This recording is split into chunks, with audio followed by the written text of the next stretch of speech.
Mas pinalakas pa ang pagbibigay impormasyon ng telebisyon ng bayan. Ito'y matapos sa binyagan sa tradisyonal na ritual na Cordillera ang broadcast complex ng PTV sa summer capital of the Philippines. Si Jonathan Llanes ng PTV Baguio sa report.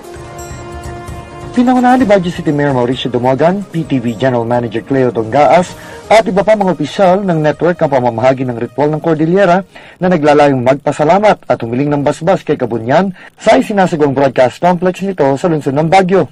Ayon sa punong ehekutibo ng lungsod, sa pamamagitan ng katutubong pamamaraan ng pasasalamat, nabibigyan ng kahalagahan ng mga katutubong paniniwala ng mga Cordillerans na nagsisilbing gabay sa maayos na operasyon ng PTV Baguio sa mga mamay ng Cordillera at Hilagang Luzon sa malapit na hinaharap.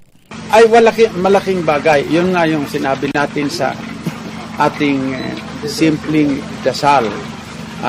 Sana nga walang madidisgrasya sa gumagawa ng building na ito parang matapos on schedule or even ahead of schedule.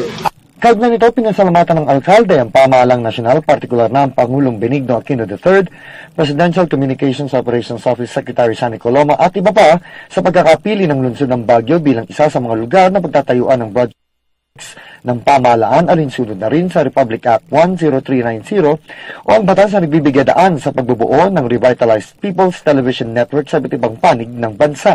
Pinaka-importante yung punto kung bakit ginagawa natin ito na actually this is ito yung pinaka ear o mata ng talagang maraming tao, and it will serve to its maximum yung purpose to disseminate yung informasyon na kailangan na malaman ng ating taong bayan.